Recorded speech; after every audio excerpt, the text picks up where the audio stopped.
अस्सलाम वालेकुम, welcome to EMD guide by Zahid. दोस्तों, उम्मीद है कि आप सब खैरियत से होंगे क्योंकि हमारा टेस्ट सेशन स्टार्ट हो चुका है। आज का जो टॉपिक है वो हम बायोलॉजी फर्स्ट ईयर जो सेकंड चैप्टर है मॉलिक्यूलर बायोलॉजी वो सॉल्व करेंगे। उसके जो इंपॉर्टेंट 20 MCQs है वो डिस्कस करेंगे। इस टेस्ट सेशन में अगेन किप्स, पंजाब और स्टार और बड़े जो इदारे हैं उनके MCQs डिस्कस किए जाते हैं। और इसके अलावा जो दोस्त जो इस टेस्ट सेशन में पहले हिस्सा शामिल नहीं थे और अब हिस्सा लेना चाहते हैं, उनको नीचे यहाँ पर रेड कलर का एक बटन मिलेगा, उसे प्रेस करना है और साथ ही एक घंटी का निशान मिलेगा, उसे भी प्रेस कर दीजिए। इसका फ़ायदा ये होगा कि आप भी बाकायदा इस टेस्ट सेशन के पार्टिसिपेंट बन जाएंगे। तो चलिए टेस्ट स्टार्ट करते हैं।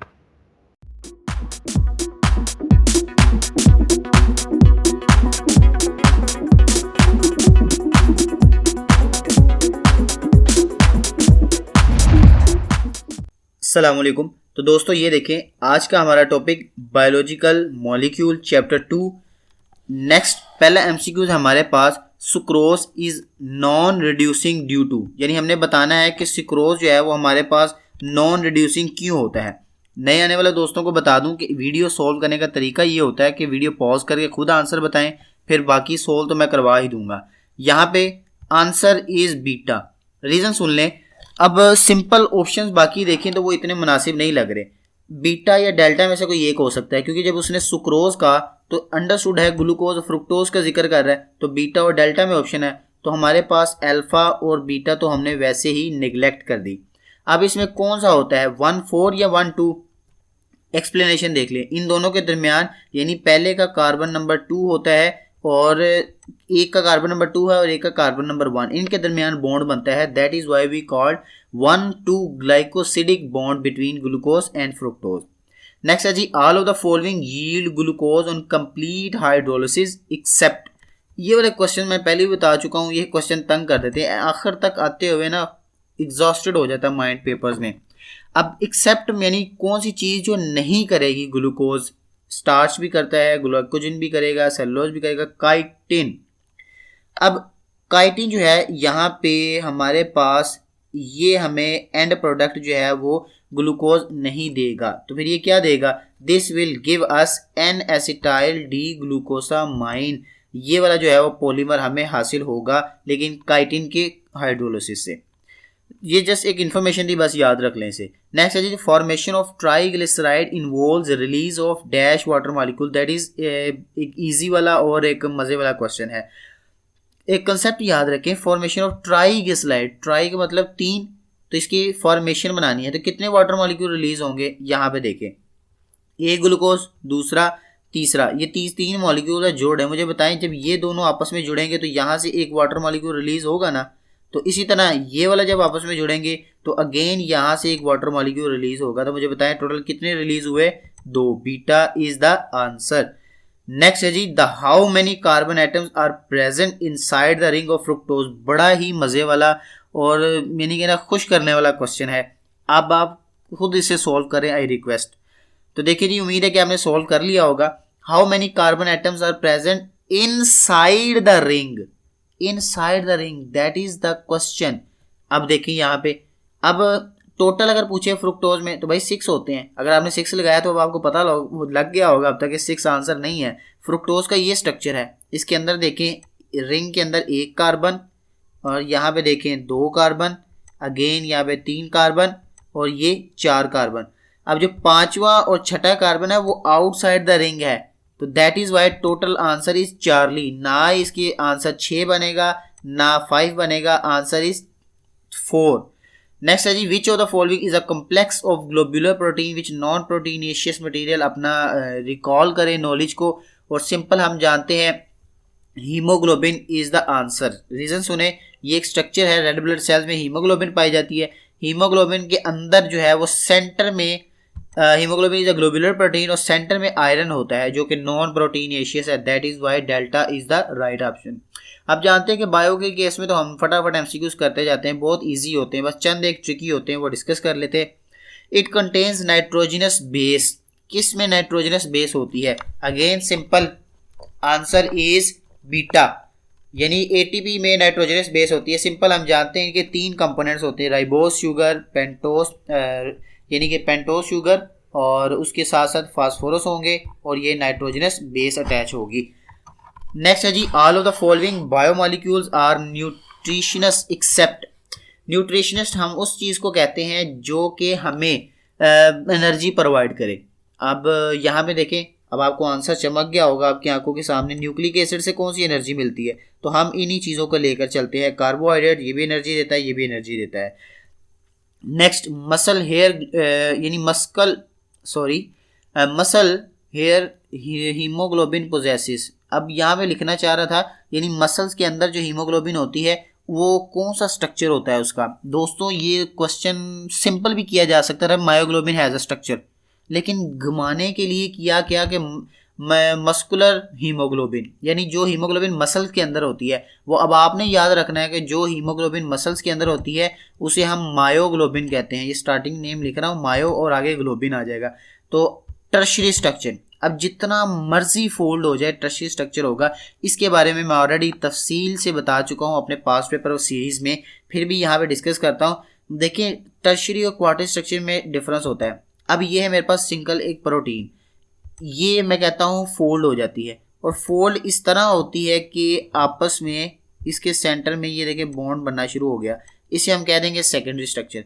अब ये वाला जो आपस में मिला हुआ स्ट्रक्चर है ये फिर इस तरह आपस में मर्ज होगा कि इसको हम कहेंगे टर्शियरी स्ट्रक्चर। तो अब आपको पता चला टर्शियरी स्ट्रक्चर कैसे बन रहा। अब मुझे एक बात बताएं, मैं कहता हूँ इसमें मजीद क्वाइलिंग होगी, ये ले मजीद क्वाइलिंग होगी और हाई लेवल की क्वाइलिंग होगी, क्या इसे हम क्वार्टरनरी स्ट्रक्चर कहेंगे? नहीं, दिस इज द आंसर। ये कंसेप्ट याद रखें, इसकी जितनी मर्जी क्वाइलिंग हो जाए ये टर्शियरी स्ट्रक्चर क्वार्टरनरी स्ट्रक्चर नहीं कहलाएगा।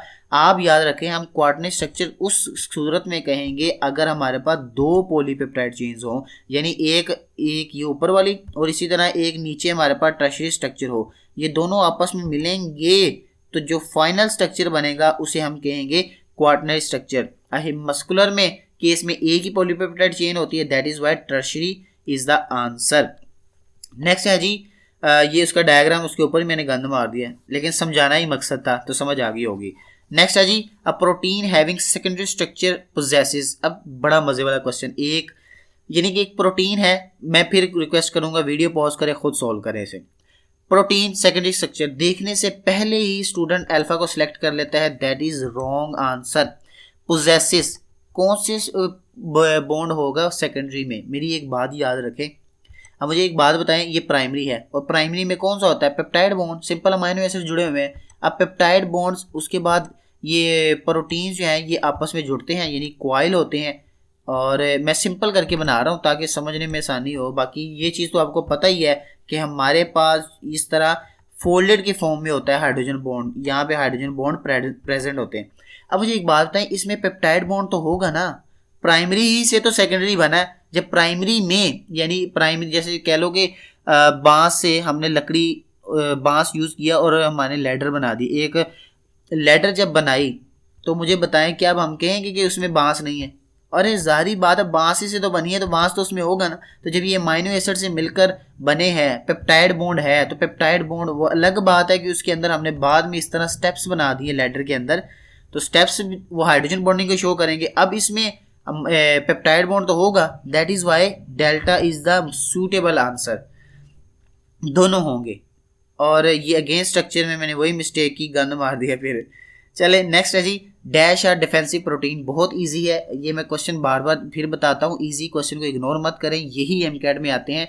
मैं वो यानी कि इधर उधर मैं बुराई नहीं करता, लेकिन मैं बता रहा हूँ कि वो जानबूझ के इम्प्रेस करने के लिए मुश्किल क्वेश्चन देते हैं, यही क्वेश्चन आते हैं पास्ट पेपर के।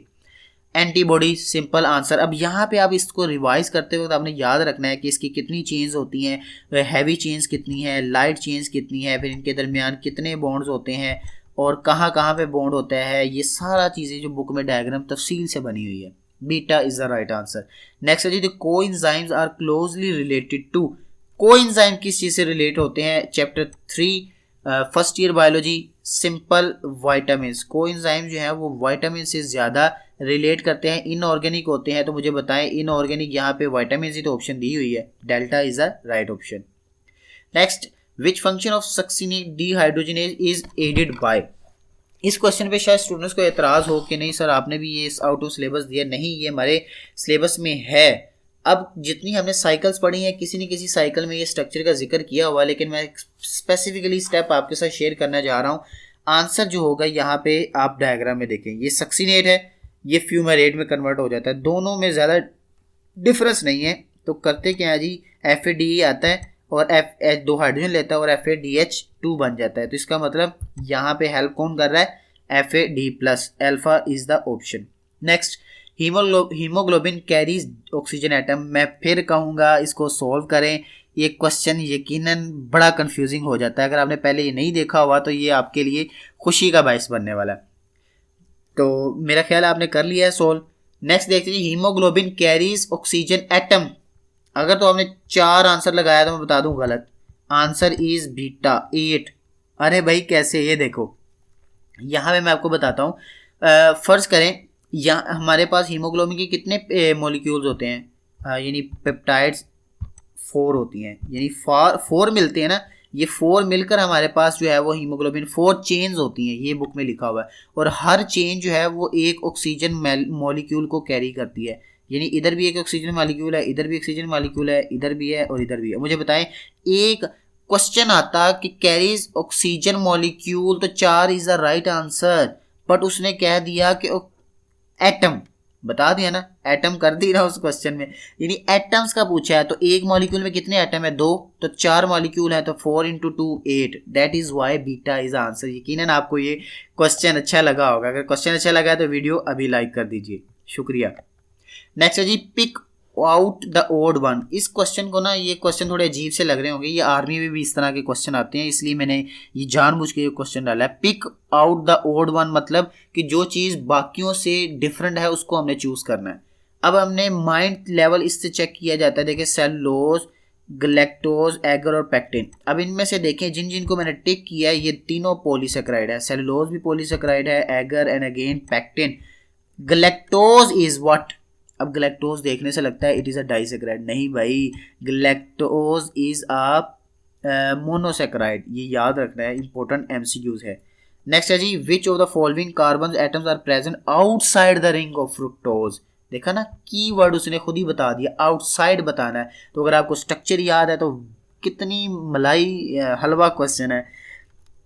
बताएं जी कौन कौन सा इसमें बाहर प्रेजेंट है, एक ये वाला जिसे कार्बन नंबर 1 कह रहे हैं और एक ये वाला जिसे कार्बन नंबर 6 कह रहे हैं। तो क्या आंसर बना हमारे पास, यहाँ पे 6 आना है, गलती से 5 लिखा गया, इसे मैं 6 कर देता हूँ। 1 and 6 delta is the right option. जो उसने पूछा है क्वेश्चन दोबारा पढ़ लें जरा, which of the following carbon atoms are present outside the ring of fructose, yes यहीं पे शो किए। नेक्स्ट है जी, how many peptide bonds are present inside the insulin molecule. Again बहुत ही मजे वाला क्वेश्चन है, फिर कहूँगा वीडियो पॉज करें, इसे सॉल्व करें।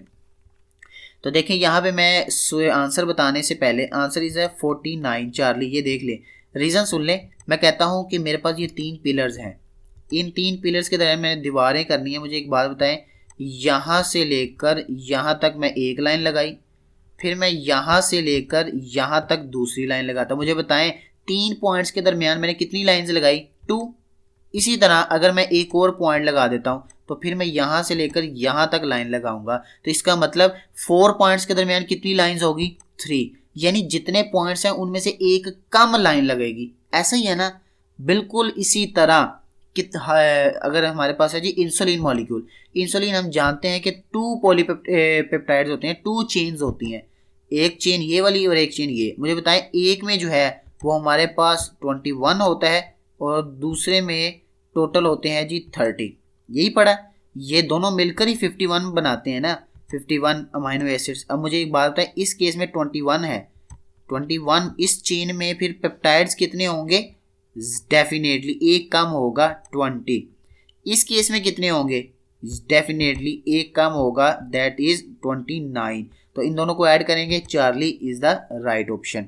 अच्छा लगा ना क्वेश्चन ये। फिर next, which of the following sugar is most sweet in taste. ये भी बहुत सिंपल, बहुत आसान, लेकिन अक्सर गलत हो जाता है।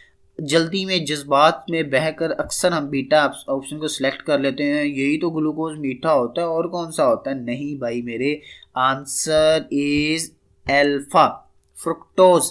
इसकी रीज़न है कीटोन्स जो होते हैं ना, कीटो ग्रुप जो है वो मोस्ट स्वीट इन टेस्ट होता है। जो हम गन्ने का रस पीते हैं, शुगर केन का, उसमें भी फ्रुक्टोज ही होता है, that is why is most sweet in test.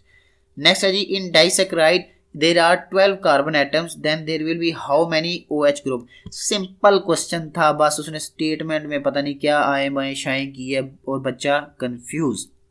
Statement में इसको मैं अब देखिए, अगर आपसे ये क्वेश्चन सोल्व नहीं हुआ तो मैं आपको दूसरी स्टेटमेंट बताता हूँ। अब आप बताएं, मैं क्वेश्चन बोलता हूँ, in disaccharide how many, in disaccharide कोई भी डाइसेक्राइड ले ले, मैं सुक्रोज लिख देता हूँ, ये लीजिए, इन सुक्रोज आप बताएं how many OH group will be present.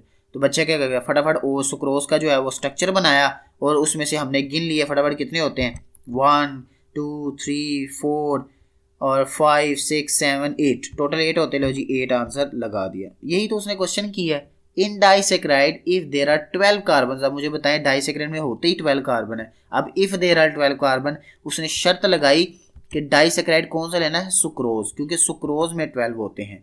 ये चीज क्लियर हुई। नेक्स्ट है जी, which of the following is a lipid, कौन सी चीज लिपिड है। अगेन सिंपल और मुश्किल हो सकता है अगर आपने ये टॉपिक रिवाइज नहीं किया। आंसर इज बीटा, रबर जो है वो टर्पिनोइड्स वगैरह में आता है, तो दैट इज वाई हम बीटा इज द ऑप्शन, क्योंकि इसके अलावा और कोई बन नहीं ना रही। यही आंसर सही है। Next last and the most important MCQs exact ditto copy और बुक की लाइन है, monosaccharides which are rare in nature, दो बातें की हैं, rare in nature and found in some bacteria, that is tetroses. Tetroses याद रखना है, बुक की एक लाइन लिखी हुई है। टेट्रोसिस जो है वो नेचर में कम पाए जाते हैं और बैक्टीरिया में भी, कुछ बैक्टीरिया में पाए जाते हैं। तो ये थी जस्ट मुख्तसर सी वीडियो। उम्मीद है कि ये वीडियो आपको अच्छी लगी होगी, यकीनन अच्छी लगी होगी। सब्सक्राइब करना मत भूला करें, आपकी तरफ से प्यार एप्रिसिएशन होती है। और मज़ीद टेस्ट सेशन ज्वाइन करना अगर अभी तक नहीं किया आपने, चैनल को सब्सक्राइब कर लें। नीचे राइट साइड पे नीचे आपके एक बटन मिलेगा इसी वीडियो के, उसको प्रेस करेंगे और साथ एक बेल आइकन का निशान होगा, उसे भी दबाएंगे और ऑल पे क्लिक कर देंगे। इससे फ़ायदा ये होगा कि आप भी एक बाकायदा टेस्ट सेशन के पार्टिसिपेंट बन जाएंगे। तो खुश रहें। All the future doctors wish you best of luck. Allah ताला आपको खुश रखे। अल्लाह हाफिज़।